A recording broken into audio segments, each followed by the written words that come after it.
Hello there. I am so glad y'all are here tonight. I am Kat Hobson. I am the host of Paranormal Experienced. I am so glad to bring my guest to you tonight. You know, I love the holiday season despite the black t shirt, but it's been a day. But I have Christmas earrings. One of the things that I love the most about the holiday season are the stories. There's the sweet ones, there's the traditions with baking. I don't have anybody to bake with anymore, like adults. So I'm the grown up. I don't know how that happened. But anyway, so there's so much that goes into this season that matters to people. The the carols, the family time, the travel to get to each other, the joy that you have when you're picking out something and you feel like, oh, I just found the perfect gift. Because it really is about giving and giving of yourself, giving to people that are less fortunate, giving to family. And I think it's fun. I think it's special, and I just love it. So when I thought, if I'm going to do a show about the paranormal aspect of the season, who am I going to talk to? Who do I know that's the best storyteller that I've heard in some time? Who do I know who is just a little spooky with all the knowledge that goes with that? And that would be tonight's guest, who is the best storyteller I know. He is a great writer. He is a psychic. He is a metaphysician, which is something I think is very cool. His knowledge base is absolutely mind blowing. If I have a question about the paranormal, whether it's a case I'm working on, whether it's a weird experience that I'm having myself, whatever is going on, he's who I call. And what I really love is that if there's something going on with me and he gets word about it through his channels, then he'll reach out to me and say, don't worry, this is not what this is, it's that. Or, you know, whatever he's getting, he reaches out and lets me know. And he really is, and I don't use the word friend lightly. I have a lot of acquaintances. Friends are precious. And this guy is a good friend, and his name is Mark Phillips. So let's bring him on. Hey, Hey, how are how you you? doing? Oh, I I'm am good. fine, fat, and sassy. Ha, you may be sassy, but I love your candles. They're perfectly Oh, well, thank placed. you, thank you. I love them. They're I love fairy them. lights, So What do you think of our it's the Santa that perfect Carl place for found? the fairy. Carl's Santa is spooky, isn't So, he? how? I said, Carl's, I'm sorry, I couldn't hear you. that's okay. Carl's Santa behind us. Oh, okay. Hey, Santa. I think he's so cool. I like him. Bring a sack of goodies to everybody. Yeah. That one doesn't look like he's going to have a lot of goodies. No, he looks like No, Krampus. that one's a little better. Not much, but better. But, you know, I really do think it's cool the knowledge base that you have. You're so you're so well versed in so many aspects of the paranormal. And Well, thank you. I can't take credit for it, but thank you. well, you had to do the work to get there. Well, yeah, the training and stuff that I've had, is helped me as a technician. But a lot of it, like us, the things that I've experienced is just, given me the gifts of going through everything I've gone through. And Not all of it was a gift, but it turned out that way. yeah, but it turned out to be good, so I can't begrudge it. And as a matter of fact, I wouldn't be me without all the disasters, because I mean, I've had my life has been like a plane crash a couple of times, Yeah. um, but it's okay, it's I've had very good things come out of it. And I think it just, everything you go through helps somebody else if you use it Yes. correctly. Yeah. Everyone's a story, and my story helps people sometimes, and then sometimes it scares people sometimes. And um, I think the best thing that's happened is I still have a sense of humor. I think if you can laugh, you can live. And because I've laughed through disasters, I mean, just disasters. And when I get to my cousin could tell when I've hit the bottom or something, I'll be hee hawing, not insanely, but that's just, I think, my mechanism. And Yeah. so I shake it off and keep going. I may be damaged from whatever happened, but you can't stop. You just have to keep moving. You have to be a moving target. And I've That's been true. a moving And target. I think that's I think that's incredibly true. And I hadn't really thought of it that way. But um, we have all had our challenges. And my dad used to get really frustrated and tell me that because I would give people chances longer than I should. And he literally looked at me one day and said, "You are too old to be this damn naive." And I said, "I'm not naive. I just believe in giving people an opportunity to redeem themselves. And if they don't, then it's done." Yeah, But I have often found that it's a much better way to live. it And is. I mean, I give people a lot of chances, but I also, at this age, because of some of the ways people are acting nowadays, yes, once they've crossed the line a couple of times, that's it. You know, if that's who they are, they're telling you who they are. And used well, to, I when would they just, show you who they are, believe them. yeah. And when I was younger, I was taught that I was so stupid or whatever, Yeah. that I didn't think I had the right or ability to say anything to anybody about anything. And now that I'm a crotchety old biddy, Careful, we're um, the same age. oh honey, but I've been dragged down the road a few times.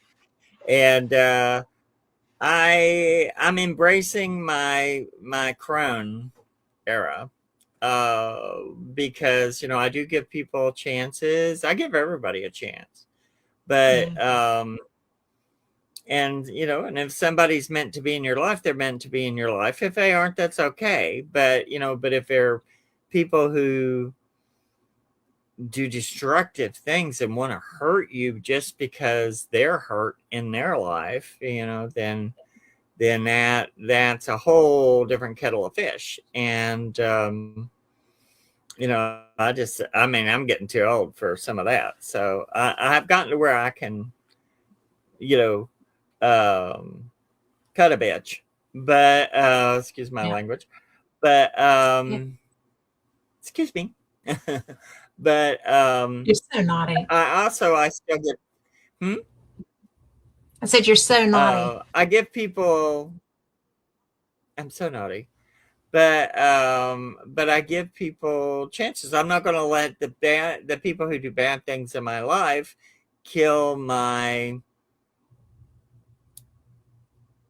naive way of looking at the world. I like to give people chances because you don't know what Yeah. somebody else is doing or what's going on in their life. And you don't know, if you don't give something a chance, you don't get a good outcome, that you could have missed because you're being egotistical, or being a jerk, or you're being tired, or some you have Yeah. to You have to be open, but my system tells me, if it's somebody coming, pretty well, they'll tell me, what, and I don't allow that stuff in. Of course, I mean, I've had people in the last year, that had a good mechanism for hiding ulterior motives, and but it all revealed itself eventually, and Yeah. but it made me learn a lot again. I had to wake up and go, oh, this is a new game. These are people are playing games now, Yes. You're very good at and discerning that. well, yeah, but like, but this one got me a little. I've had several little experiences this year that actually were good for me. Now that I've been through it, because now I'm like, oh, now I've got a whole new set of questions to ask myself before I do things, and then going into because the psychic thing for me is, it's my heart, my soul. It's very personal. You're dealing with other people and you're dealing with spirits, and but then when you get into group mentalities and people narcissistic intentions from people who are wanting to get something from you, but in a underhanded way kind of thing and all that. Um, you have to understand you have to, here's the spiritual part, but there's also the business part. And, Right. so when I have to deal with people, because I approach it like I'll bring the coloring book, you bring the crayons.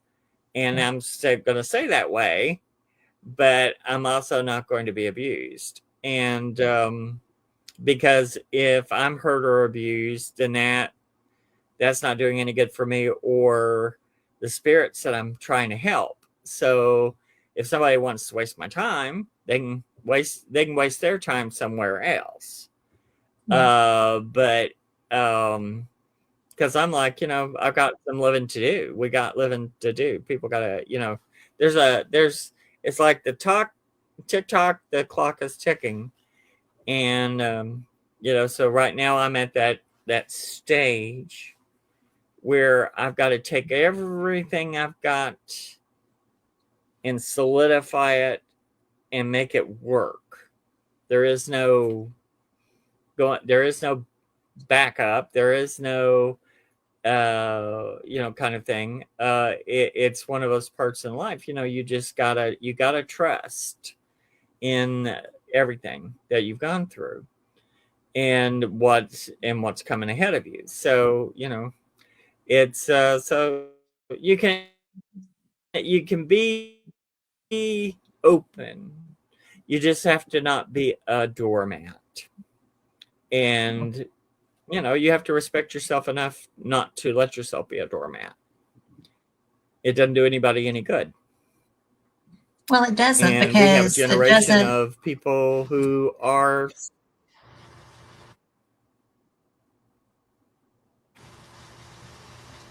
well, I used to mean, having doormats there's a whole around them. generation of Yeah. people who seem to be stunted. Yeah, yeah. You know, uh, I think we've skipped a lot of people being able to be socialized, and people have been in their Yes. computers for the last 20, 30, 40 years, and they quit understanding how to deal with people, how to have conversations, how to have arguments that you can agree to disagree, or my way's the highway, kind of thing. And snowflakes too. I mean, it's kind of crazy how fragile people are that are in their 30s sometimes. And I'm like, you should have been building up the thick skin in your 20s, honey. You know, They didn't have to. and I was.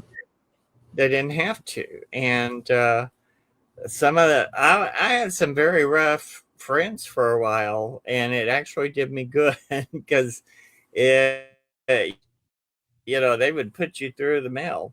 And right, I mean, very funny. They were always hysterical, but they were brutal and funny and brutal and mean sometimes. But I learned to, you learn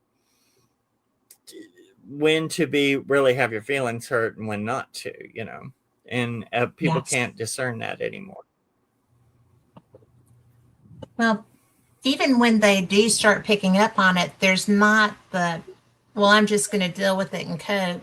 It's the blow up and nobody's ever been so abused before. I mean, it's not like you just,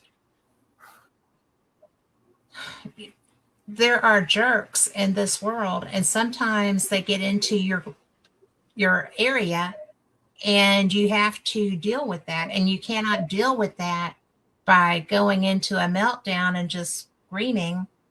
You deal with that Yeah, in an assertive way, which is you can't do that. That's not allowed, and that's certainly not allowed in my bubble. And if that's what you're going to do, you're going to have to do it somewhere else. People don't remember how to do that anymore. It's all or yeah, nothing. And, no, you have to have discernment. yeah. You have to have discernment. And when we were talking about the Victorian kind of thing, because my grandparents, I knew Victorians. I mean, my grandparents were Victorian and Edwardian, and they just didn't deal with anything emotional. Your feelings got hurt. That's just tough. Buckle up, Buttercup, kind of thing. Yes. Or That was my you know, grandparents. they had short lifespans in that era, and so you didn't have time to be a child. You didn't have time to Yes. figure it out, Well, on the and child part for you either sure. I mean, succeeded because they had to grow in the up. box given to you or not. Yeah, Yeah. yeah. Oh, I had And no real childhood. well, and my I had two very different sets of grandparents. My mother's parents were very um, social and proper to an extent, and you know, kind of urbanly raised. And my dad's parents were very rural, and one family had 12 children and the other had 13, and they all had a trade, so they built each other's houses and they did plumbing and they made bricks and they used their, you know everybody had skill set to help. You had farmers and you had brick masons and people that actually made the brick and such. And then it was very interesting to watch how all of that kind of Yeah, stuff really, very different family dynamics from each side.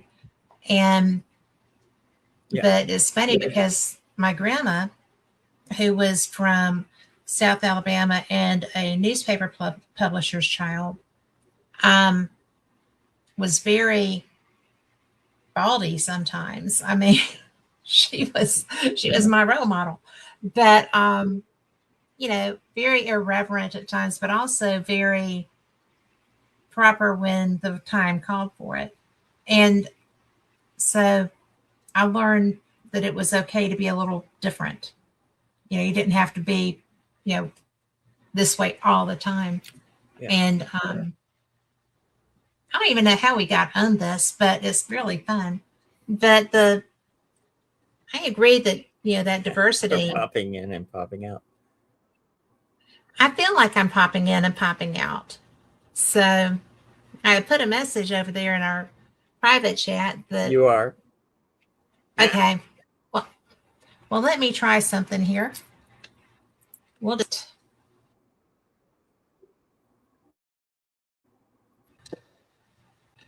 okay. Is that better? Well, Can you hear me now? I can hear you now. I feel When like you put the earbud in, I can hear. Yeah. okay. Well, we will roll with this until Carl gives me a sign It out a about it. little. Oh, he said thumbs up, so All we're right. good. All But right. yeah, but I guess I went to the we Okay. went to the grandparents as a part of like some Victorian Well, Edwardian most back parents, then. yeah.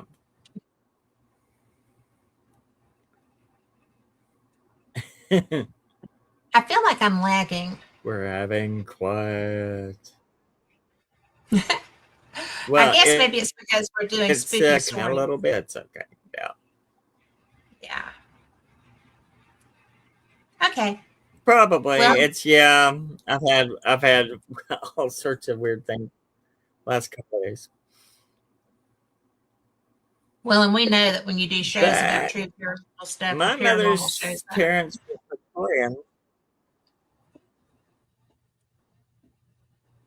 Oh yeah, something always because it's electronic, so or it's frequency, so it messes with. I mean, yesterday I was in my cousin's truck and had my phone in my pocket, and she has Bluetooth on her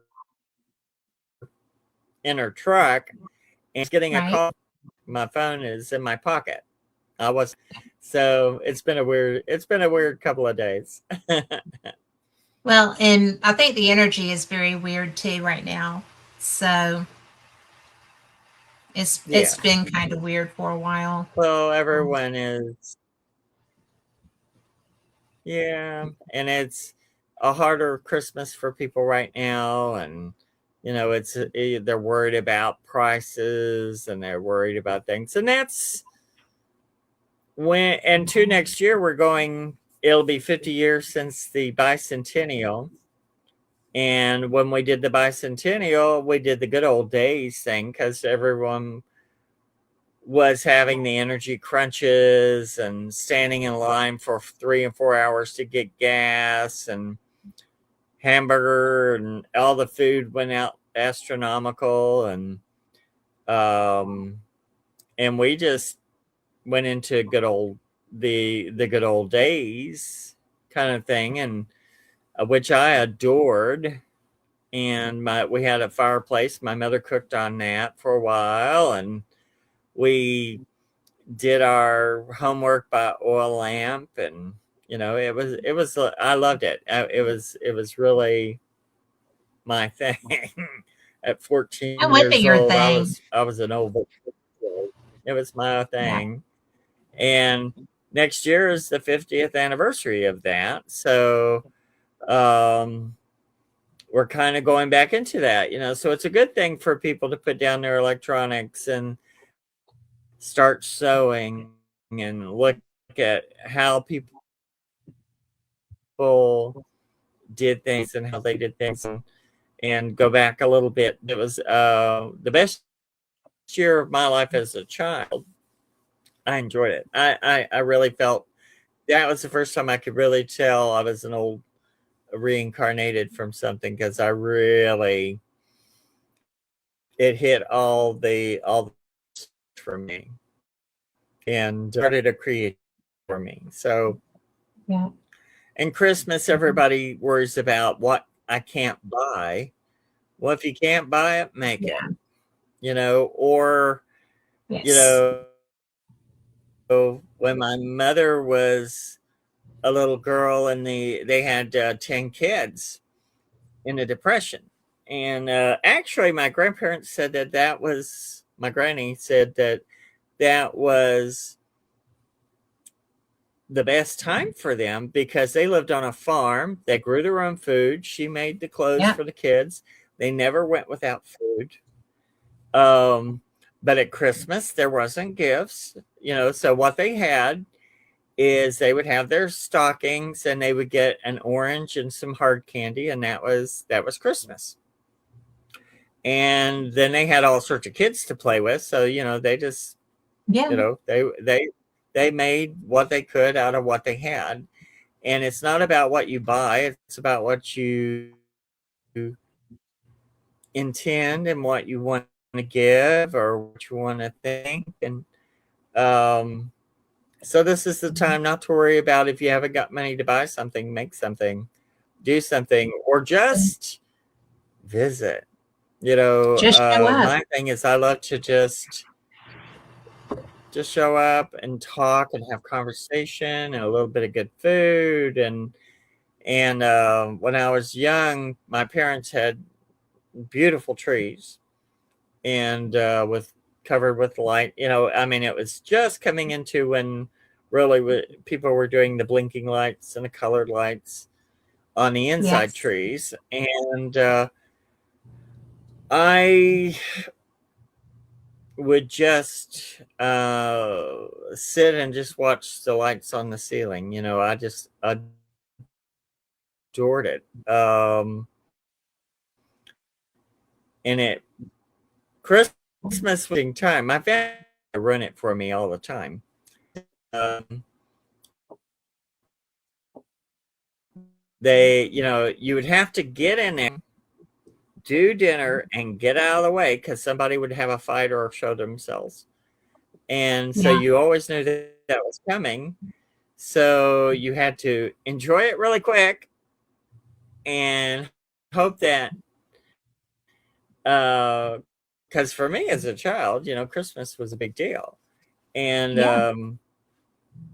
because I had to spend I was very isolated uh, in my family. So I had to entertain myself. So Christmas was the time, here's something I can work with.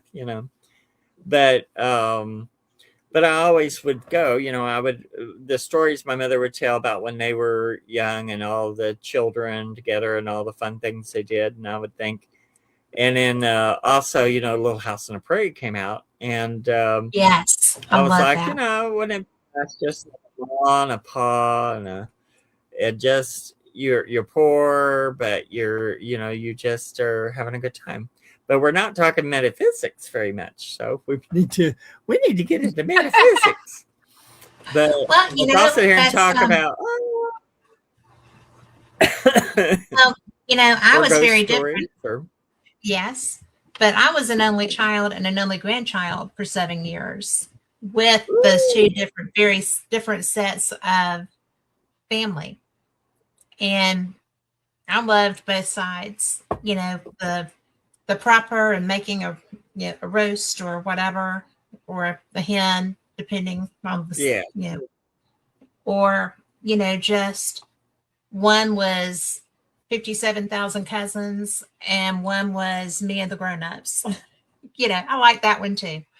But, it's really interesting because I think that the diversification of, of income and family experiences and just life experiences that created what we find with needing entertainment, maybe yeah. back in the day, and the fascination with the memorabilia, the how do you say it? Uh, What Till had? uh, I'm not sure which thing. Memento. Memento Mori. You mean Thank you. the dead people The art? death. The dead people Yes. art? The hair and stuff. Yeah. Memento And, Mori. the Yeah. first time I was probably 40 years old or older, the first time I was exposed to that. And that was through my friend Mary Mylan, who is, Bloody Mary of New Orleans. And I had no idea. I mean, I had read it and I had, come across it here or there, but I didn't know much about it. And so I walked into this house and it was all the way down the walls. And I was like, Yeah. oh, what is that? She's like, oh, well, it's, made from the dead's hair. And, it's how they remembered and kept their loved ones with them. And, Yeah. you know, and so I thought, well, isn't that interesting? Oh, look at the time, you know. But it wasn't that bad because I really like her and I trusted her to a degree. I didn't know her very well yet. But it was really fascinating Sure. to see something of that nature when you had never been exposed to it. And the Victorian era is, I believe, where that began. Am I right?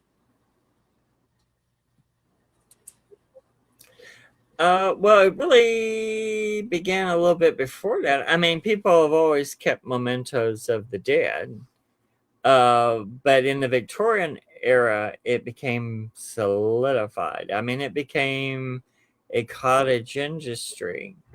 Okay. We have a mutual friend, Teal Gray, who just was selling off hers, Yeah. Memento Mori set. Um, Which was quite a and it was, collection. when it started off, it was quite a collection. Um, but it's also, she's having to change her life right now, and and that's, sometimes you don't need that kind of heavy stuff in your life if you're having, when you're changing. And Yes. uh and it also, it goes on to someone else. And the first exposure I had to it is my mother's mother, who was her parents were Victorian, and they experienced a lot of death. So when someone died, they took photographs of them, Hmm. and Yeah. photographs were very new. And before that, if you didn't have a painting of the person, you sometimes didn't remember them by except your memory. And then when photographs came in, photographed the days, because it was so expensive. That was the only evidence they had of them, of what they look like. And then, but I know in these, like the Marie Antoinette times, there was a woman who was famous. She would take braids of hair from complicated, she would weave them into her hairdos, from the Marie Antoinette period. And she had like 40 relatives' hair, stuck in her hair. Um, Oh, that's interesting. so, but then they began to take care and made beautiful jewelry and beautiful brooches and cufflinks and earrings and they did the photographs, they did the paintings, they did uh,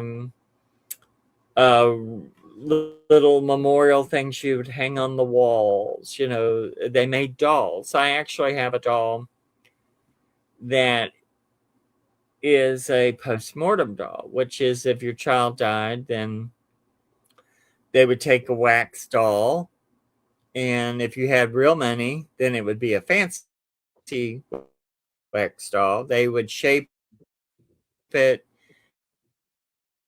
to look like the child's face. They would take that before they closed the casket. They would take the eyebrows and the hair of the dead child or deceased child and put it into the wax doll. And I have one of those, and she is incredibly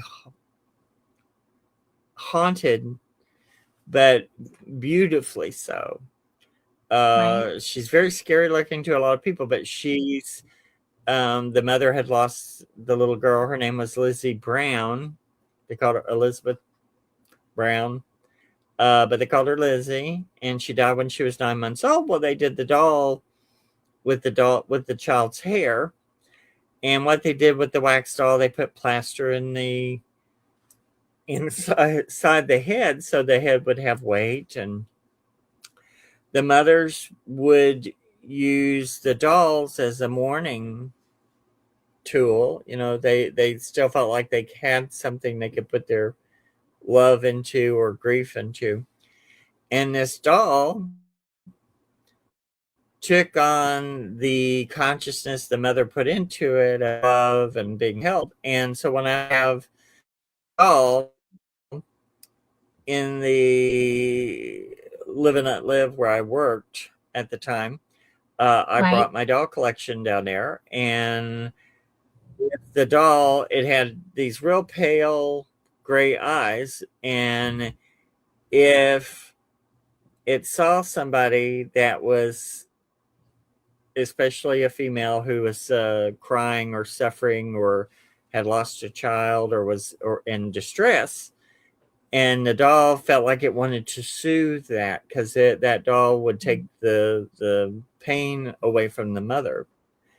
And so the doll would start shaking and the eyes turned cobalt blue. And there were quite a few people um, that would hold the doll and feel better. And then the doll, when it would shut down, the eyes would turn back to being gray.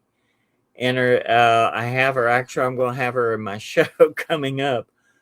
My cooking show. I'm going to have all my haunted dolls in that. But it was a memento mori, I mean, and some people, there were a lot of them around, and then people started freaking out about it in the 60s and 70s. And Yeah. if they inherited those, they would bury them or destroy them. And this one is very sweetly haunted. So, to me, it's like you become very protective of it as a child. And I've had people offer me money for it. I'm like, I'm not selling my child. You can forget. I don't know what No, you do with it. Anyway, exactly. it's like I've seen what ghost hunters do sometimes. And it's not going to happen. And but she's like, they're very, very, very rare now. And but the pictures my grandparents took, or had taken, their first child was born. He was like a 12-pound baby almost, but the doctor didn't tie the umbilical cord good enough, and he bled to death in the crib. Oh, And they took a picture. I'm sorry to tell that story, but that's they took a picture of the baby, and I have the picture somewhere, because that's all they had before they buried him. Um, my uncle, who was killed in 1950, they took pictures of him in the coffin.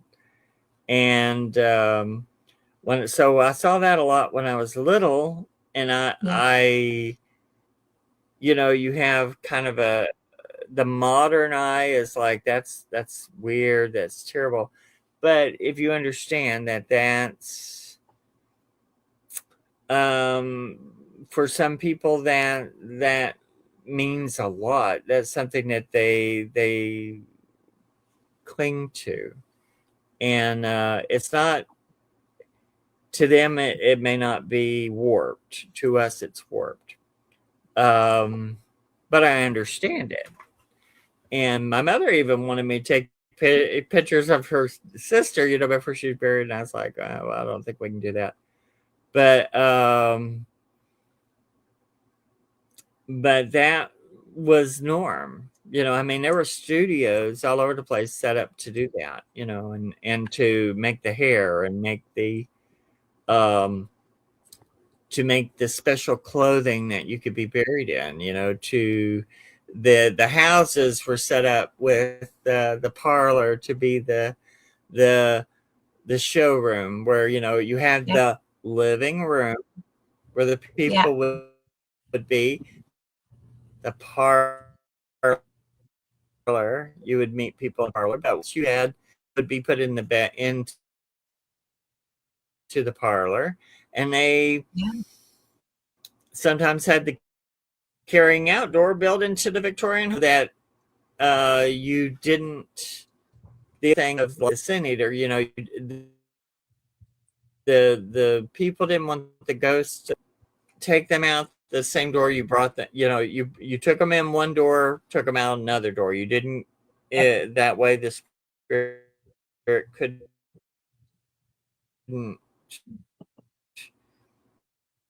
Now I'm losing you some. find your home, There you are. Yes. follow you. And the sin kind of thing, the sin would come. They would the body the parlor door and set the cat. Ah! and and set the casket on, like, sawhorses, and the senator would come up, and then they would pay him, and he would eat the food that was set on the corpse, and then after it was finished, he would take the spirit with him so it wouldn't haunt the family, and also to eat the sin so they could go to heaven, and he would take on their sin. And the Victorians were intense about death, and Queen Victoria, kind of, because she was in mourning for decades, it became Yes, you're right. fashionable. And even with little girls, um, they had, the China dolls mourning sets for the little girls where it had the funerals, and it would have the casket, and you would have, and the doll would have all the dresses, and the little girl would learn all of the processes, because they had, you had your full mourning for like a year or whatever, Right. and then you could start to wear other types of clothing after a certain time, or and what was proper. So as little girls, they had teaching sets, basically doll sets, and they would play funerals to learn the processes they would have to use as a grown woman. And so it was serious business, And two, before funeral homes, the if when they started embalming in the 1860s, before there were funeral homes, what you would do is, if you had them embalmed, they would come to your home and do it. And they would, and the family would clean off the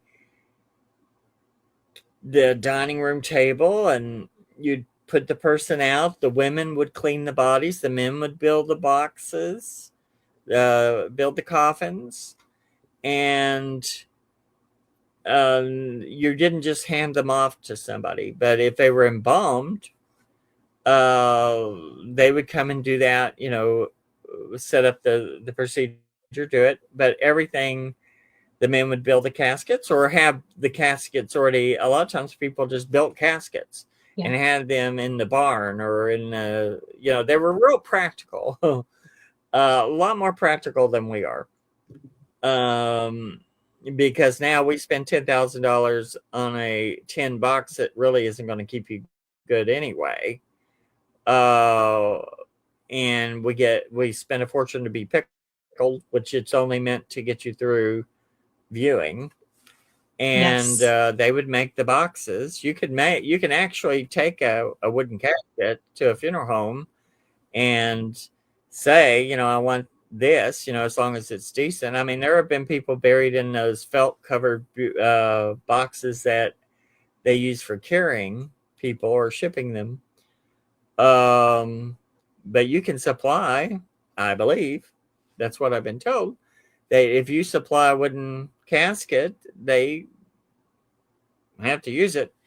And you don't Really? have to be embalmed.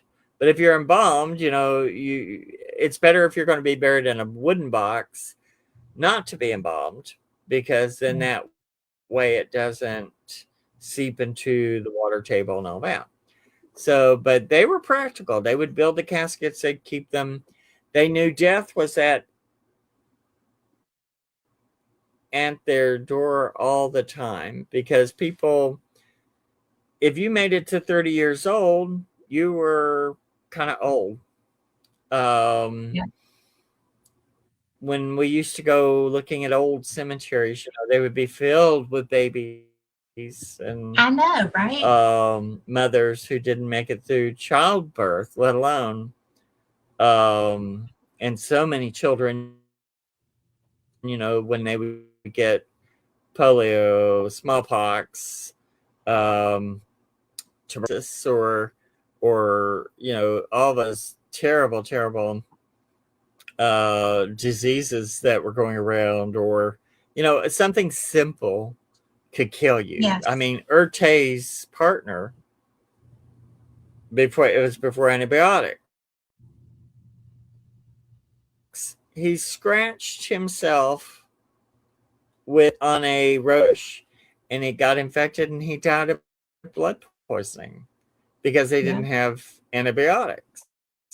So you could scratch yourself and die. You could have things that they didn't have really good things to put you to sleep with. You could die from stress. The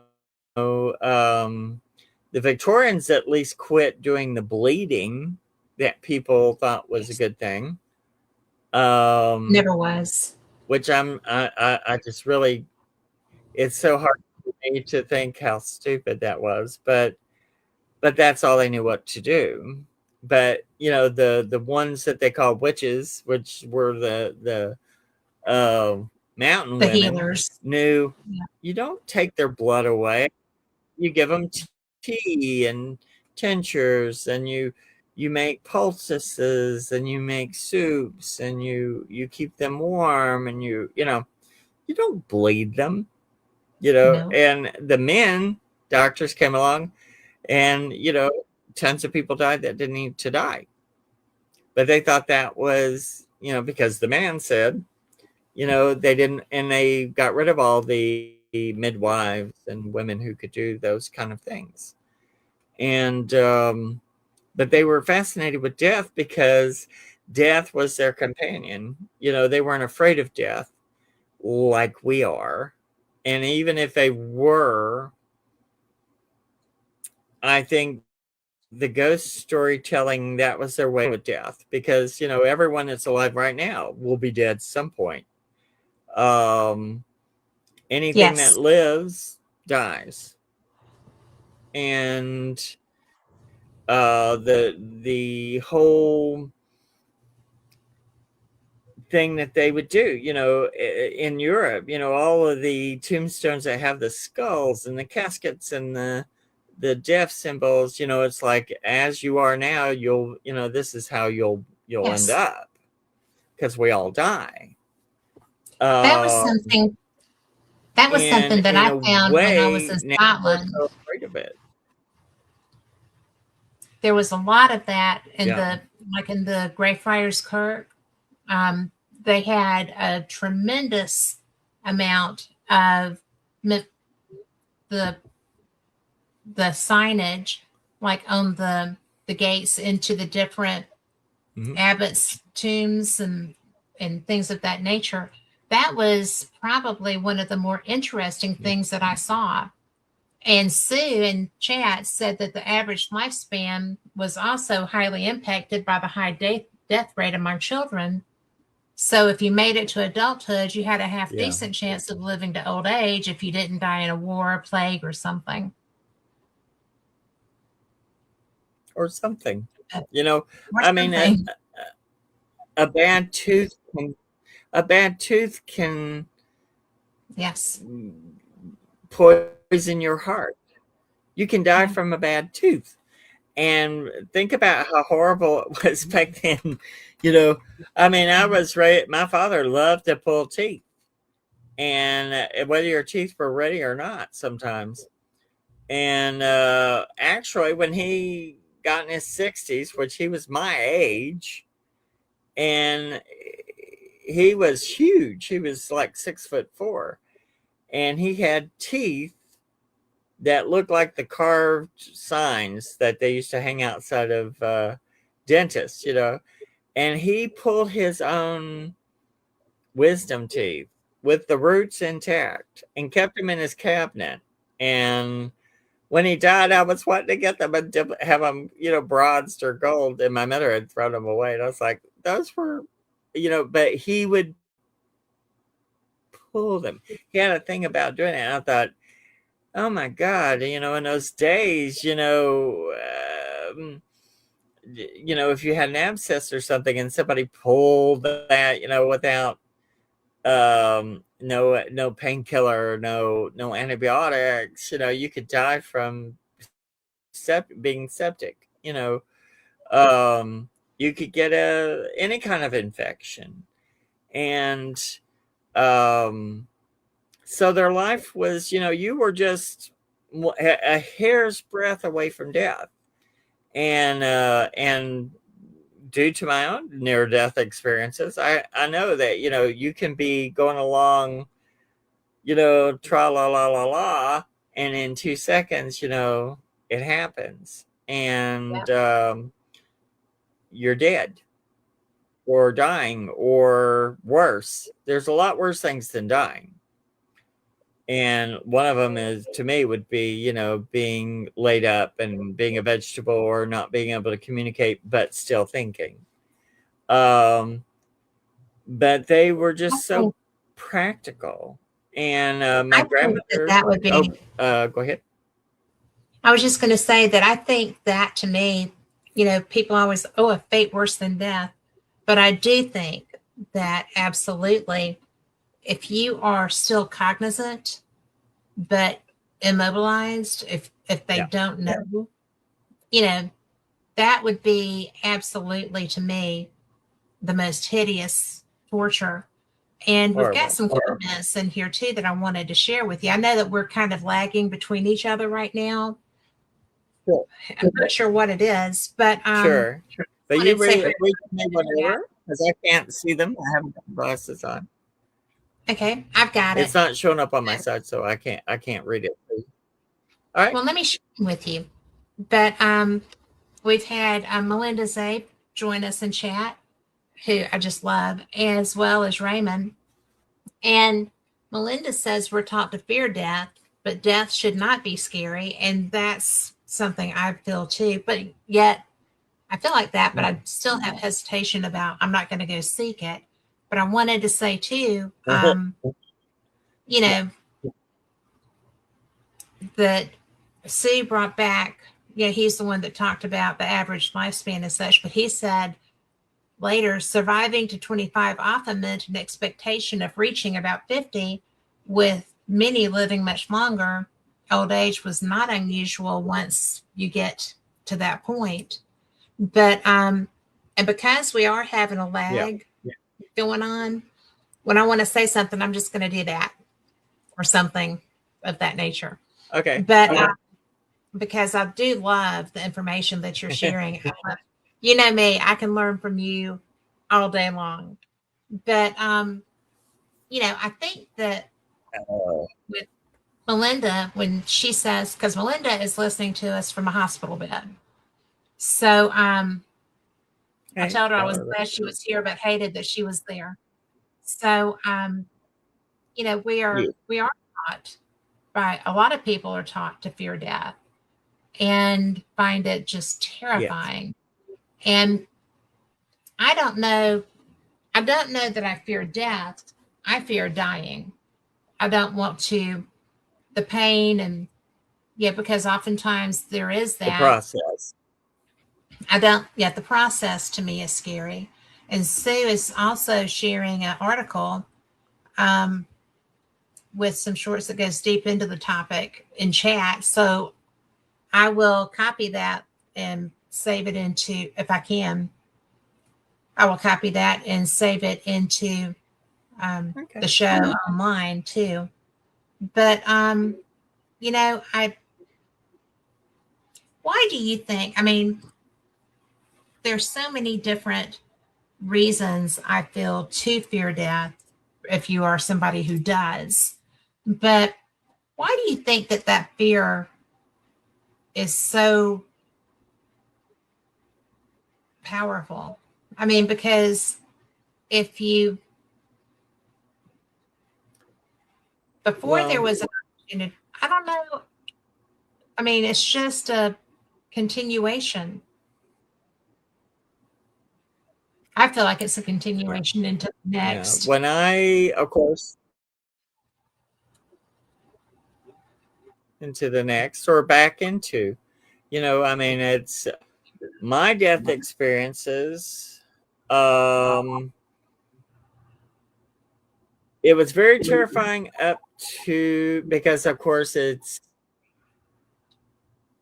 I think the Victorians had it right, where it's like it's just a part of life. It's nothing, you can't do anything about death. You Hmm. have to accept it. So why let it be your enemy? It's not it steals our most, beautiful flowers sometimes, but it's not our enemy. And um the first time when I died, 33 years ago, I didn't know what to expect. And I was in incredible amounts of pain because everything was shutting down. All of my organs from my sternum down were knocked loose, and it was just like a twisting rope of pain. And two, it didn't help that I had people causing me a lot of grief while I was trying to die, and but I can tell you, when the process starts, and any hospice nurse will tell you, when people start seeing dead people and all that, it's the beginning of the process. And you get so fascinated with what's happening and what the people are doing that are coming towards you and calling your name, and you feel so good. You get like a very big dose of oxytocin. So it's wonderful. But what people are going to see is they're going to see the body. The body has got to go through what the body does is different than what the spirit and the soul are doing. And the spirit and the soul will get out of the body before the body dies. And there's a process. And if you follow the process, your spirit and your soul, your mind, it's all uploaded, downloaded out of there. The dying part stinks. Um, the dying process of the downloading was so amazing and fabulous. And the body's doing its thing, it's dying, but over here to the left, and you're feeling great going forward with all these people and going into the tunnel and going into the lights, and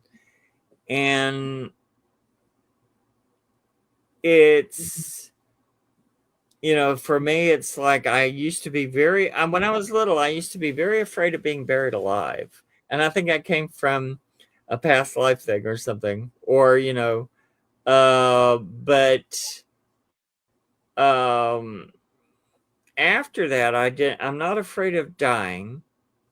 I don't Of course, I'm not a fan of suffering.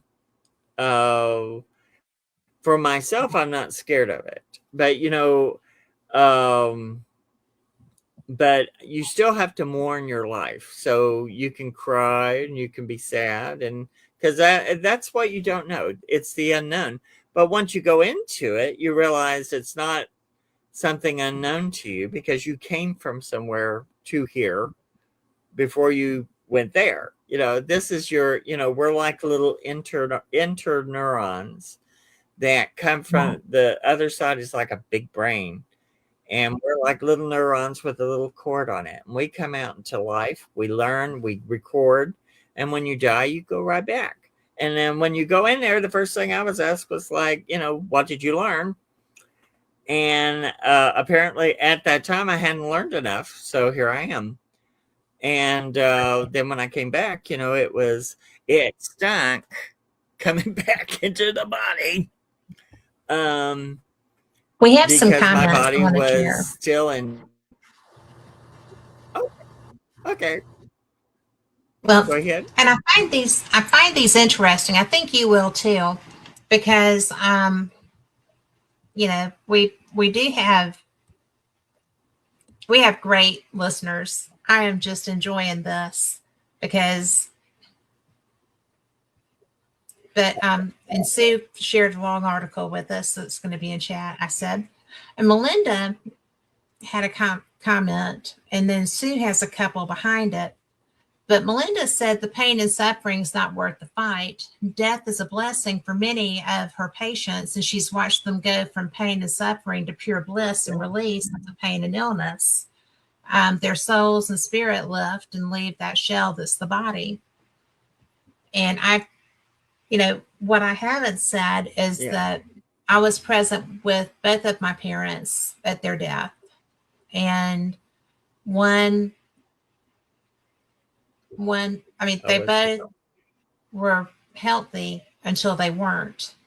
And what happened was that the brain was having problems and the body was still going. And so the yeah. it was very difficult for both of them because it just was. It was I wasn't anticipating being that person in either case. And I was in both. And one of them knew what was happening and was okay. And the other one was really pissed off at me. And I was like, there wasn't anything else I could do. You know, I, and then Sue said that we are greatly impacted by the trauma of the Black Death in Europe, where scary, huge numbers of people died without treatment. It's high, like 30 to 90%, often 50 to 70. Modern medicine makes a big difference. So the outlook is, I'm assuming, Sue, correct me if I'm wrong, but you're saying that the outlook now is different, or should be, but that because I Yeah. know, like through the Crimean War and stuff, that was huge, as well as just spreading all over Europe. But it's Yeah. there's so much that affects the outlook that we as a society have on death. And I have friends who are, I'm probably going to say this wrong, death doulas or doulas. And one of them told me that, you know, although I was reluctant, it's what I turned out to be. And I was like, well, I don't know. I'm not going to go and volunteer for that duty if I don't have to, because maybe because it was my parents, it made it tougher, as opposed to had it been people that I was just there as support for and for their families. Maybe I could do it in that instance. It would probably Yeah. be much different. But I mean, this is this is a lot different than I anticipated the show being, but I think it's really important. And maybe we'll do the second half with some of the stories, but I feel like this is something that you and I can talk about it and have, right? But it's not something that the average Yeah. show is doing. And, Joe. it's so it's so hard because, we lost my nephew in a car accident. And that was the suddenness of that. And, that was such a different thing than watching people who have lived their life. Yeah. And, you know, my mom had Alzheimer's. My dad just had strokes that began to limit minor strokes, but that were affecting his speech and strength and such as that. But, so they took a while, but my nephew was a phone call and gone. And I don't think I would,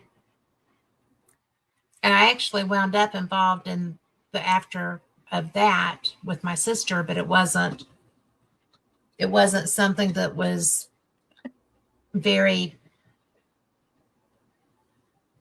easy either, because I was support No, for her. it's not very easy. It's just really a terrible, Yeah. it's a terrible thing when it's a child in your family, but with people who have lived their life, and granted, there's the argument that he had lived his life and done what he was supposed to do, but it's hard to accept that when it's a child of your family. But with grown-ups, it's much easier to Yeah. cope with, When I they're think. young, you don't expect it.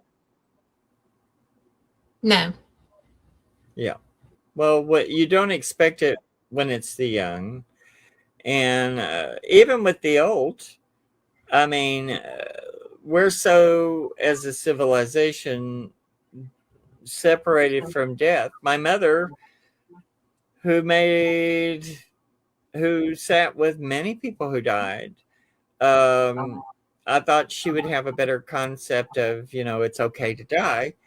And when it came her time, she was absolutely petrified. And I said, well, Mama, you sat, my first death experience, my family came, looked at me, and left. Some of them, not all of them. And they didn't want to be around it. They didn't want to see me die. They didn't, but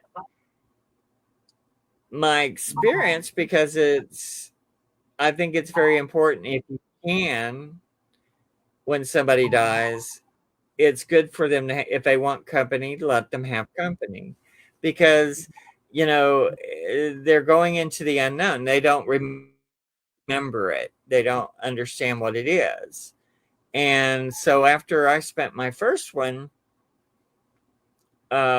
being alone, then the second time when I was dying, I told my mother, come and sit. We got things to talk with, and da da da. And she got to see and experience some spiritual stuff.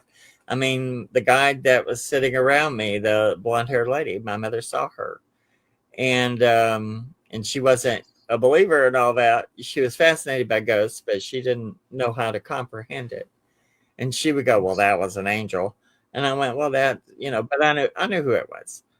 And but when she was dying, she was scared until her sister's ghost came and were visiting with her, and she asked them if it was painful to die, and they went no, because it really isn't. Once you start dying and separating, it's not painful, because the spirit, you don't have a body to feel with anymore. So she quit being afraid. And but at my experience of dying alone, when I was dying the first time, then I make sure to go and be with people if I can, if they're dying. Even people who treated me fairly cruelly.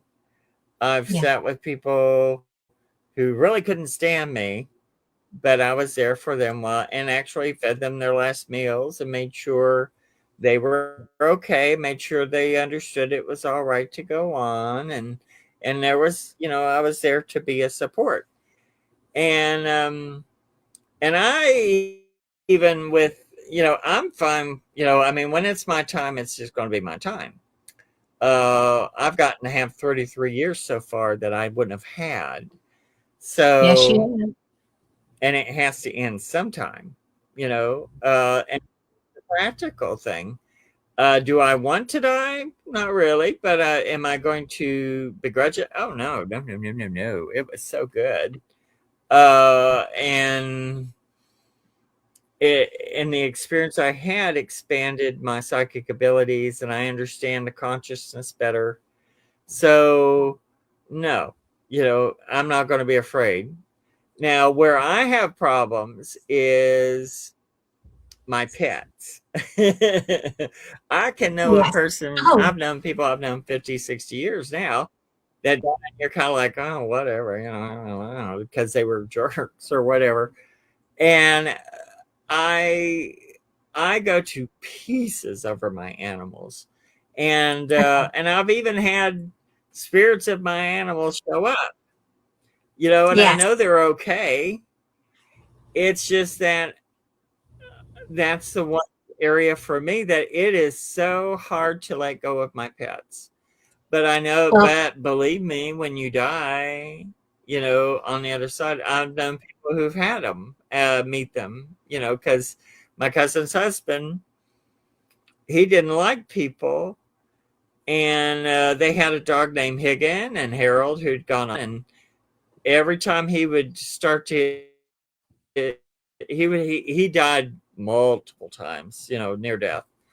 And each time he'd come back, he'd say, I would see this fence. I'd see a fence. They oh, had a split rail fence on a place they used to live. And he said they would be on the other side of the gate fence trying to get him to come through the gate. So when he died, that's who met him, was the dogs, because he didn't like people. I think And that's so so, amazing. but I go to people. It's very sweet, And and animals, spirits. I mean, the Indians. Some of the Indians go. You're jet. You're met first by the animals that you met in life. Um, who judge you. Were you an okay person? And but I connect more with the I do, animals than I Melinda. do the people. But I've made it a point to go and be with people who are dying so that they wouldn't feel alone. It's Yes. not an easy experience sometimes, um but it's an important one. I think, I mean, it's birth and death are our most important experiences. And the birth you don't have very much control over. The death you don't have a lot of control over. um but we're taught to fear death so badly. And not that you should just go put your arms out and embrace it, but when it's my next time, I'm not going to be shy about it because it was great. um and there were, like I said, I think, before I mean, when I was 3 and 4, I had memories of where I was before I was Yeah. born. And when I would tell my mother that stuff, she would go, shh. And so, it's just a cycle. The earth, the consciousness does waste nothing. So we're just here to learn and develop. And it's like playing a game. Okay. And you I die, have they stuff kind to of go, share what with did you. you learn? Did you get what you need to out of it? Okay, Okay. go ahead. This is kind of working out, but now Melinda is sharing again, and this is relevant to the pet side of things. Okay. And Sue had some comments too. But Melinda says, I am a licensed vet tech and wouldn't Sure. deny my patients death so that their physical body could exist on this plane in pain and suffering for the sake of someone who cannot let go. Their animals tell us in no uncertain times when it's time. And relevant to that, Oh, yeah. um, relevant to that, she says, and I'm going to jump Sue's comment and come back to it. But she says, of course, we want them with us, but sometimes we have to do the right thing by them as they do by us. And she says, I see my animals all the time. They're always with me. And I don't see mine all the time anymore, but I Oh, have yeah. I have seen my first rescue that needed me is I mean, she needed us and came to us. And I physically saw her in my house, but instead of being she was a solid white dog, she was gray when I saw her. And she was just coming down the hall and dig the dog leg into the kitchen. I was like, oh, well, hi, Willow. You know, and I have felt other dogs that we have lost here. And I know that my dogs see them because the two dogs I have now are neurotic. So, and the one that we lost last was the best friend of one of the ones who's here. Um, and he died suddenly. We took him to the vet to be checked out while Tipper and I went for a walk, and I got a call at the on the walk that he had died. So Tipper and I went and met David at the vet, and I made sure that Tipper saw him so that he would know that we hadn't abandoned him Yeah. there because Tipper had abandonment issues. And now we have the great big one that's like two times at least the size of the other one that's here. And they see things all the time. And I know that. But it's really, I don't see humans, but I do see animals. And I find that interesting because I like animals better than I like Yeah. most humans anyway. But, and Sue says, yes, modern. medicine, that's true. But yes, modern medicine, antibiotics, etc., help people survive along with other public health measures, pest control. Go to any cemetery and you can see how many children died before we had vaccination for childhood diseases. And I have always, especially the old cemeteries, like in the area where my grandparents grew up, which is where one of Yep. the children live now. So, yeah, I was going down the road taking the boys somewhere this summer, and I looked up, and the road that we were turning onto was named after my granddad. I had no idea that road was there. So that was fun. But, it's, to me, it's really an interesting thing. But maybe we should move on since we build this as Christmas, you know, Christmas haunting stories. Well, Maybe we should we're do moving into death and Christmas death and Christmas. Yeah. because in the Victorian era and the ancient days, it's all intertwined, Yes, it and it's is. just become separate. In the last couple of centuries, it's where it's kind of separated because one of the best times I ever had when I was 13 years old. My mother had a fireplace in her home, and my sister-in-law and her two babies and my mother and I were at home, and my father had driven to the airport to get my brother who was in the army. And so we sat in front of the fire in the dark and told ghost stories. And my mother told her mother's stories, and my sister-in-law told hers, and I told whatever I had hiding in my back pocket. And it was it was so exciting.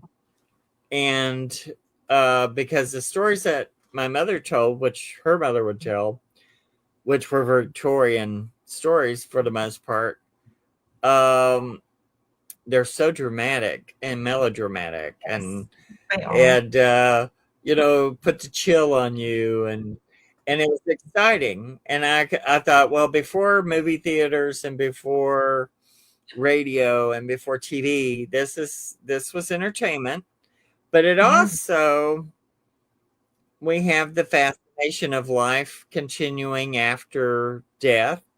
But the way that the Victorians looked at it, with death, until the spiritualist movement came, and then it was a different concept, because then it became a religion, basically developing a religion around spirits and talking to spirits in the other world, and the other world wasn't so far from us. And there's an element which we have now. We love to watch scary ghost stories. We want to be No, afraid. We no. want, because that is the big fear for some people, is the great unknown. And Yeah. so when we put those stories in front of the fire, it solidified it for me. I went, I want to be a storyteller.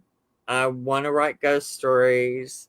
I want to collect ghost stories, because I was a weird little nerdy ghoul. I was just fascinated with metaphysical stuff. It, and there's nobody in my family who was like me like that. And but I was fascinated with it. And the Victorians were professionals at it. They were professional at putting it all together, getting you buried, the what you had to do to get there, and and what you did afterwards, and all, what to cook, what to wear, how to do. But they also were, I think, the best at telling ghost stories. And Oh Christmas yeah. time, we think of it like cheery cheeked little Santa and all that, and that's a part of it. But you know, there's nothing better to sit around a fire in the cold and the dark, telling a ghost story while you're warm and sitting there, fascinated.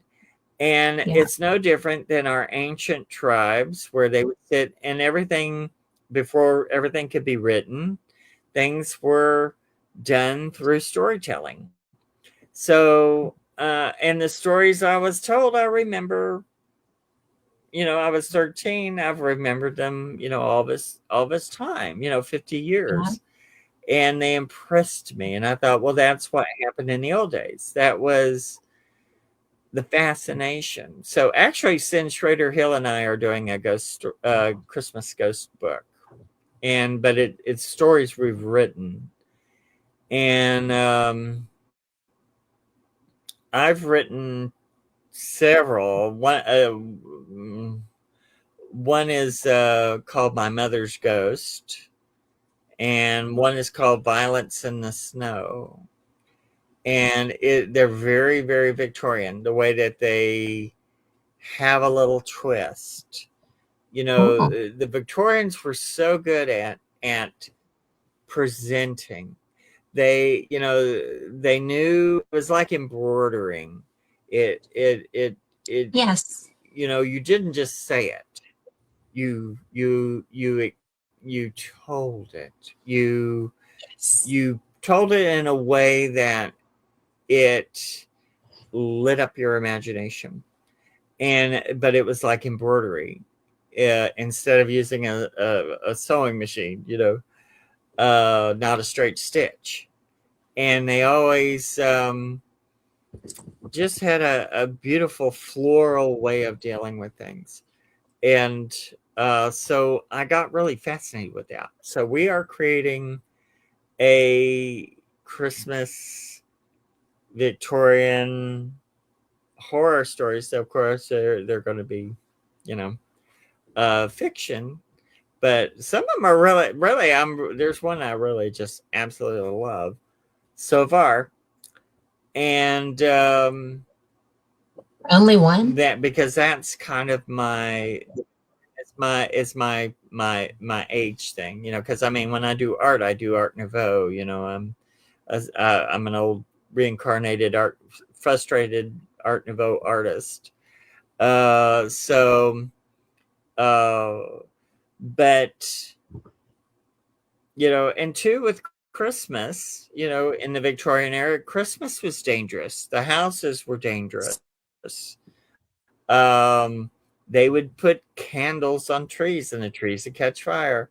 The the wallpapers had arsenic in them sometimes. The fabrics, they even put green arsenic as dye in candies. I did They not know that. had toys and things. If you got a Yes. Oh, yeah. They would use it as an edible arsenic, but it was not, it was poison. It was, but it made a beautiful green and beautiful reds. There were other colors besides green, but the green is the most obvious one. But there were other colors of arsenic. And there would be lead and arsenic in the paints that the toys were painted with sometimes. They would be in the clothing and the fabrics. Um, so a lot of people just died from at Christmas time because of fires or lead intake or lead poisoning, or there would be just disasters. And the Victorians were into morbid stories. There are stories that I read as a child that I can't even tell now. I think they're just so disturbing. And they thought they were kind of beautiful in their tragedy. And like we were talking Something before makes we you started, uncomfortable? there was a thing of, hmm? Say it Something again. made you uncomfortable? I Oh find it hard to yeah, there's quite listen. a few things that make me uncomfortable. I That's mean, they were surprising. terrible stories, like, a little girl looking at the chimney looking for Santa and getting caught on fire and burning to death. Oh, yeah. And that being told as, a warning to children, don't, because it was a danger, because kids thought, well, Santa's going to come down the chimney. So they would tell horrible stories to keep you from, as a child, from getting excited and looking up the chimney and catching your dress on fire. Um, because that would happen. So they had horrible stories that would teach you, well, you need to not get so close to the fire. You don't need to get close to the lit.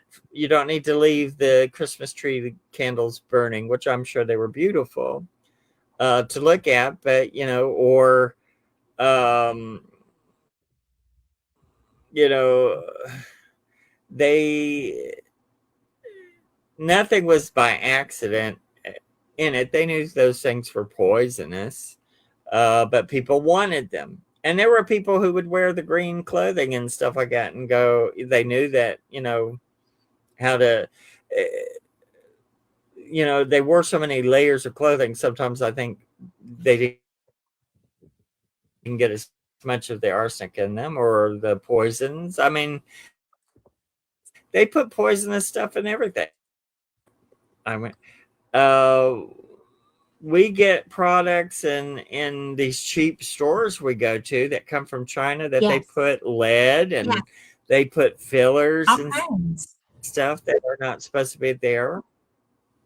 And there are candies that have antifreeze in them, um, and those get by the food, you know, Yeah. administration, FDA. So, we could people still poison everything we touch. We're still, we don't. It's all about profit, and back then it was all about profit. It didn't care. Well, if the child died, you'll have another one. You know, Everything if else is new you know, again. but their prospect was, well, somebody dies. When women were starting to do the radium and Yeah. doing the glow in the dark dials on things, and the girls to use brushes and dip the brushes in their mouth and to get a sharp tip, and they were getting radium poisoning, and it would eat their jaws away. So Christmas wasn't what we understand it as. I mean, children a lot of times were working. Little 3 and 4 year old kids started, being trained to work. Um, they didn't have Christmas like we know it, particularly pleasant thing, and then again, for some children, even though they were poor, they had hope. Little kids, it Yeah. was pretty grim, and life was very grim. So they brought that grim into storytelling. I think is a way, if you could have, it would scare people, but also I think for some people, like now, we watch a scary movie, we go and experience it and walk away, and we had the No, experience without having to be murdered or scared I can't watch out of those. I it. do not like slasher And it's the movies. same thing, but they also, people, I know, and I love some ghost movies and stuff, but Ghosts are okay. um it's no different. People want to be scared, and but it also taught them lessons. It taught them, there is, and for some people, it was good for them to know that they wanted to think there's a life after it. Even though they may talk about it in church, a lot of people don't know until they get there what it Right. is. And So, but but the Victorians were professionals at it. They could tell a story, they could put the chill up your back. We were talking about Shmee, which is Yes. a great scary Victorian Christmas story. And all of these Victorian things that were gothic and these big mansions, and in actuality in those days, I mean, up until the First World War, people were big into playing games. And the Yes. Smee, I don't want to ruin the Shmee Now go story, ahead. but if you can find it, it's great. Well, I Um, mean, the concept of the story was, these people are they're in a big mansion, and they're going to have like a little game, and the person who is it does not tell, and you have to figure out who the person is. So it's like, it's me, it's Shmee, you know but there's a guy that doesn't want to play the game. And this is like before the Second World War. I mean, First World War, excuse me. right. And so they get him to say why. And he told about he went to uh, a place, I think it was the same. I can't remember. It's been a long time since I read it. But I think it was the same kind of thing. He went, rich It was a people had hiding big game. mansions to go to, Yeah. and it's a hiding game, but you have to figure out which one in your group is she. So this guy explains he was at this party, and they were hiding, and he was with this older lady who was very eccentric, and they were hiding, and this girl was with them that they didn't remember seeing. He had seen her, but he didn't know who she was. And she he asked her name. She was very pretty, and they sat in the dark and talked. And then this older lady comes in and says, I broke away from everybody else, and they were sitting there talking, and she knew that scratched the girl's dress and said, "Oh, someone else is here," and they were talking and figuring, they were waiting for someone to come find them. And they were sitting there so long, and I said, "Well, nobody came to get us." But when they came in with the candle, and the woman was just freaked out. So the gentleman went with the man who owned the property, and they were chewing him out because they thought him and that older lady were, sitting there having a. He goes, "No, we were sitting there with this girl who had told him her name, and that's all she had said. He had asked her, and she'd said the name, and she was there very quietly. Told the owner the name of the girl's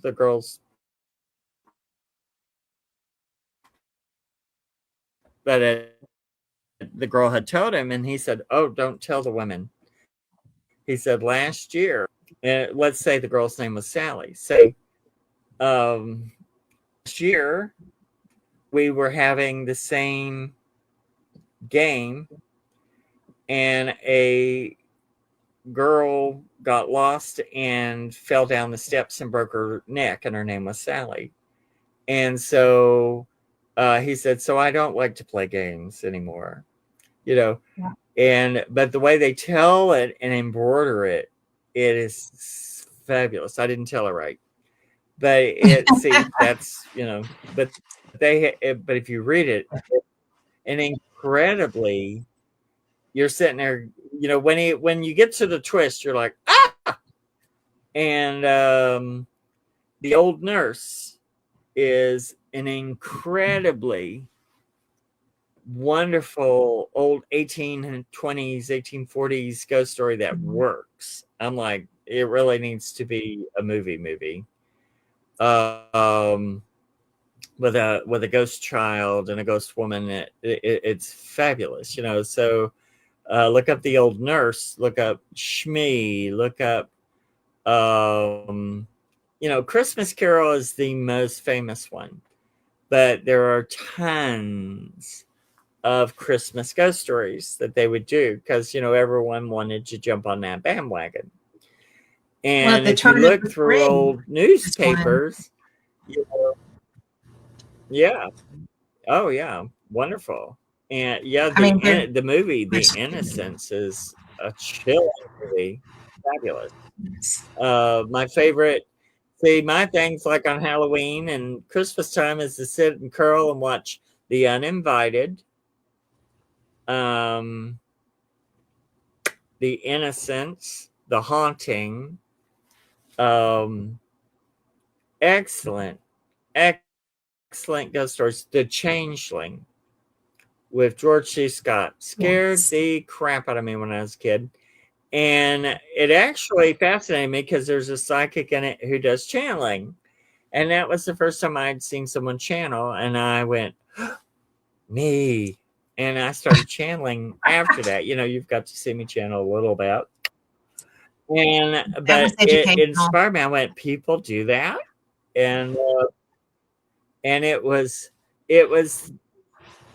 actually so close to what actual channeling is that the changeling, even though it goes a little wonky, it goes, you know, I mean, it goes more modern ghost story because it does the exploding houses and things like that. But the ghost part of it is scary. It's a Yeah. great movie. The Uninvited is funny and scary at one time. You know, excellent. The Innocence is um, incredible. I mean, it's put together so beautifully and so moody, and Deborah Carr is just you know, those big hoop skirts, you know, creeping through the house looking for ghosts. And I've seen ghosts in that had antebellum dresses on, which is a very interesting thing. You'll hear. I mean, there was one that I experienced. The first ghost I ever experienced as a haunted house was my grandmother's granny's house, the psychic, and I didn't know it was haunted. And I was having to watch my grandfather, and you know, you would hear the ghosts running up and down the halls and stuff like that, and you would hear it sounded like rustling leaves, and that was Addresses. taffeta petticoats. So when you would hear this, you would feel this cold air coming out of the hallway and just engulfing you, and you would hear the sounds of rustling leaves. You knew it was the female ghost. And when I saw her run through the house, she was real tiny, but she looked like a little silver silhouette, but she had a big skirt. And she would just make this rustling sound as she went through the house, checking the doors. And then after she would do her thing, and you would hear her going through drawers and things like she was packing. And then a male ghost would come into the house, and he was horrific. And so you know, which there are funny stories like that. My grandmother, when they first moved in the house, was, you know, her room was ghost central. The ghost would come in there all the time, looking around at stuff like she was hurrying, trying to get out of there. And then the male ghost would come down the hallway, and it would get weirder. And so she was not telling my grandfather. And one day they were sitting at the table, and the man ghost comes through the door, past my grandfather, into the hall, and he goes, "Who the hell is that?" And she had to tell him. And so they didn't tell me it was haunted. And then when we were going, asked him about the ghost, because I had the crap scared out of me. And he goes, "Oh yeah, we don't bother them. They don't bother us." And but the male ghost really didn't like me, and so it was really, you know, from the end of the hallway where my grandmother's room was. She after she died, it kicked up a lot, and you would hear, and so I picked up the phone to go. Well, I think it's time to call mom. And I picked up the phone, and it was on the phone from the extension in her bedroom going, and I waited for a while and it quit. And I called my mother and they came down. And when they got there, you could hear somebody, this real high pitched little voice in the other rooms talking to my grandfather. He was asleep. And but the adults after that would go, "Oh yeah, we're scared of the basement," and all this, and they would tell all their stories about it, and I'd never heard about it, and it was fascinating, but I wasn't prepared at that age for it, and now it's like I would chase it around, going, figuring it out. My grandmother, who was incredibly psychic, said what she felt was that the man was going to kill the woman and the woman killed him, and she buried him in the basement. And the Oh, basement was okay. really haunted. Uh, my cousin Ellen, when she was young, her mother died, and they took her in for a little while. And my grandfather thought he was being real sweet, and he built her an art room in this haunted room in the basement where the ghosts would come from. It would always start at the end of the hallway. It would come up from the basement, come up the hallway, and then go out in the house. You'd see them running out of the hallway doing whatever. And she didn't know it was haunted, but she knew it was scary. And so she would act like she would go down there to paint, and she would go sit down on the front step or something and go in and act like, "Thanks, Grant." She didn't want to tell him, "I don't want to go in that dang room." And because everybody was scared of the basement. And I got to see it when I was 6, because that room had little lace curtains, and I was we would go visit my granny and pappy. I would have to be out in the yard tootling, and I went past the back window, and this dead person who had their skin was just like gray leather, and their eyes were gooey black, and they were as dead as you can get, and their hair was sticking up straight, broken off, and they just came up to the window to look at me. And then when they saw I could see them, they backed off, and I went, at 6 years old, I didn't know, I knew it was scary, and I knew Yeah. my mother wouldn't believe me if I told her, so I stayed away from that window. Well, they tore the house down. That was in the 70s, when I had my experience, and they sold the house after my grandparents died. And this people who really, really wanted it, they got in there, and the lady was scrubbing the floor in the hallway and looked up, and this man was standing there, and which was the ghost. So they moved.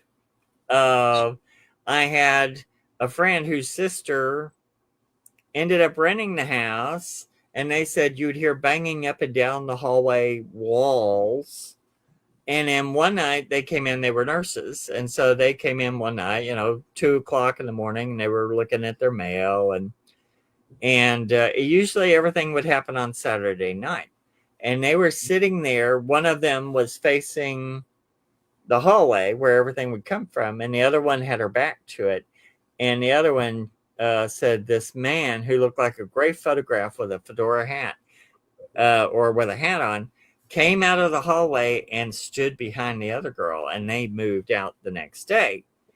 And then the sister that I knew of, the girl who lived in there was Elise. her sister Laura went to school with me, and she worked at Target or Target, and somebody came in with an ID, and it was that address, and she goes, "Oh, you live in the haunted house," and then she goes, and she told her, and she goes, "Oh, I'm so glad to know that." Said, "My son has been talking to this woman that is at the end of the hall near the aquarium, and we thought he was going crazy." And Oh, so they moved. The house became abandoned. And a few years ago, before I moved to down here, they were going to tear it down. And I went to look at what they were doing. And when they tore the basement down, there was an old well. And oh, really? we believe, so I believe my grandmother, I think Granny was right. I think, I think the woman killed that man because he was coming to kill her, and she put him in the well and then just sealed the well. And, he's still on that property. And they built houses on top of it now. And I'm like, you couldn't give it to me. No, Because it's not a happy ghost, but it was interesting though. I was very interested in it. But my grandmother could tell great ghost stories, and but they would see ghosts. I mean, her and my grandfather both were psychic, but he was more like, um, I'll show them, because they lived in a house in Akron.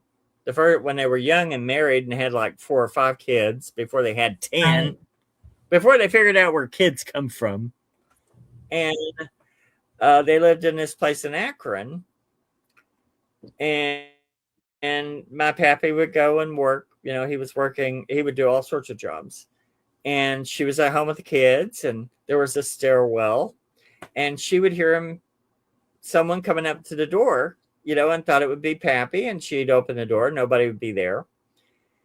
And at night, they would lock the door, and she would wake up first in the morning, and the door would always be open. And so she knew it was haunted, but she wouldn't tell him, because she thought he would think she was nuts. And finally, he found the door open, and he started griping at her. She said, "Oh, no, no, no. It's," and told him about, there's some kind of ghost that's coming up the right. stairs, and it opens the door. And he goes, "Well, I'll show it." And this is like 1917. So he goes and gets a thumb lock, a chain lock, and a bolt. And he puts 3 locks on this door. Because my grandfather, I'm kind of like him. We're kind of like, A little "I'll bit. show you." And he put those on, put the chain on, did the thumb lock, did the bolt, put a chair up under the thing, and he said, "Now open it." So they went to bed. They got up in the morning. The chair is moved over to the side. The chain is unlocked. The thumb latch is undone. The bolt is undone. And the door is open. So they very quietly went to the landlady and said, "We're going to move. Thank you."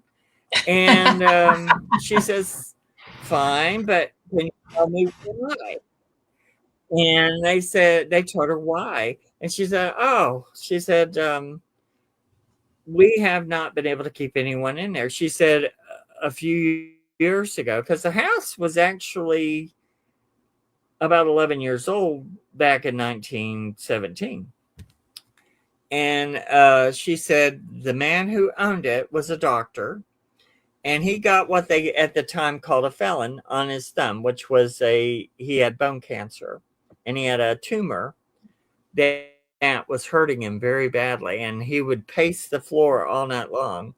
And he drank acid and killed himself. And that's the doctor coming to make a house call at night.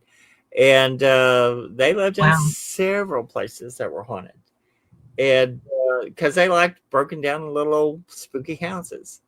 And But that one, my pappy would tell that one. He would go, "Oh yeah," rah, rah, rah.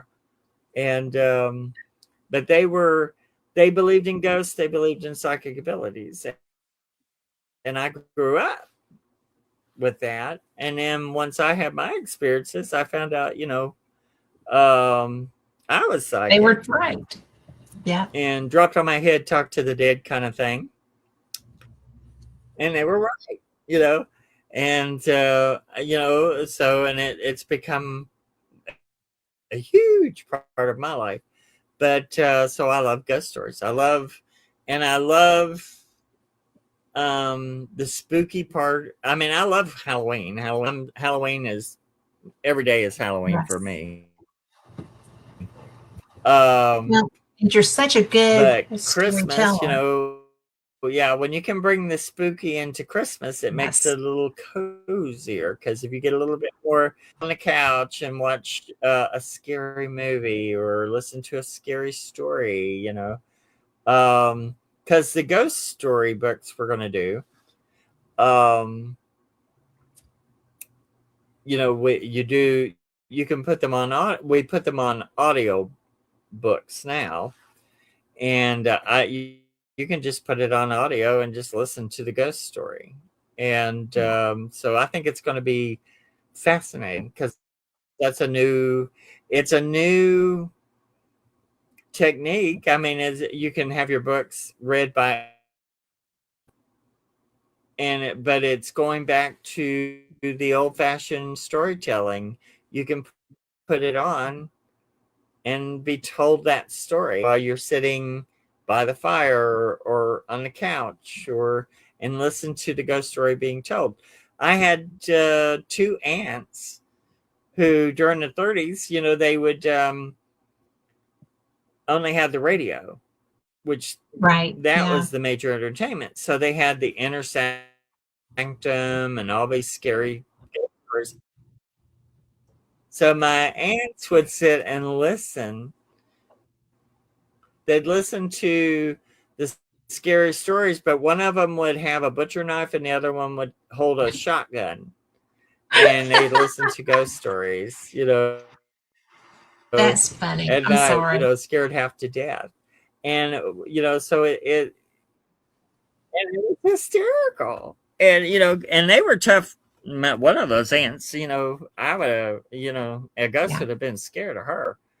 And, but they would sit there with their shotgun. My Aunt Frances May, a prissy little girl, with they weren't going to let the ghosts get them.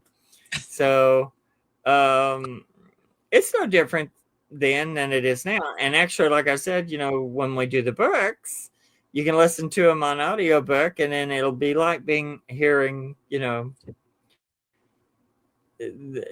just storytelling. So we're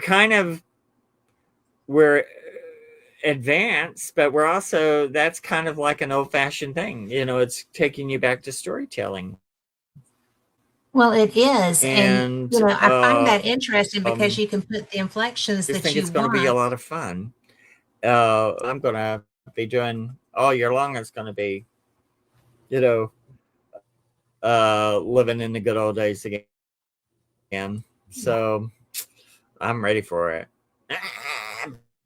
Bring it You're ready for on. everything. You do so much. I'll be making, uh, uh, since I'm going to do my cooking show, I'll be making all these old fashioned cookies and desserts and make me some cherry bounce and sit there and sip some cherry bounce while I listen to ghost stories.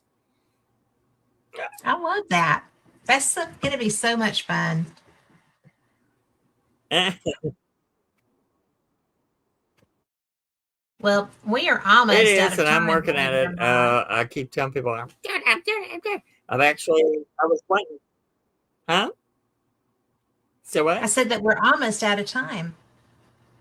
What did you say? 6 minutes. Oh, well, my big mouth has been flapping all this time. Okay. I Okay. love it when you talk. I love it when you tell Well, stories because that's one of my favorite things you do. So Oh, well, thank you. It's always I have fun. fun. I can't stop myself.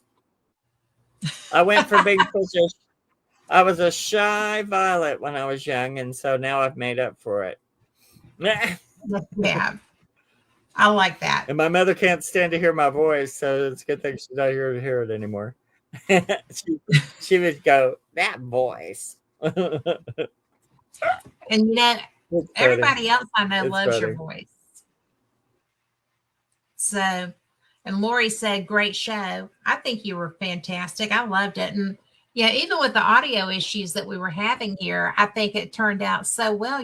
Oh, We should it's have, it's what I've been given. Oh, well, thank well, you. yeah. I mean, you do what you can with what you got, but you do good. And I just appreciate Wait, that well, you, it is what it is, so I'm going to make it work. I just appreciate that you've been here and that you shared so much. And, it's so interesting, I think, because a lot of people in our country don't really consider the spooky side of Christmas. And it's so historic. I mean, it's been all over the world. Sue actually said that, a lot of the Victorian area playfulness regarding ghosts and the paranormal ended with the arrival of World War One, which took so many lives. The war showed that there were far bigger issues at stake, and the symbolism of death became less amusing. I could see that, but it seems to have turned a corner and has come back into favor because there's so many people that are like ghost hunters, Yeah. and Yeah. versus investigators. And I think that that carries a lot of the same energy.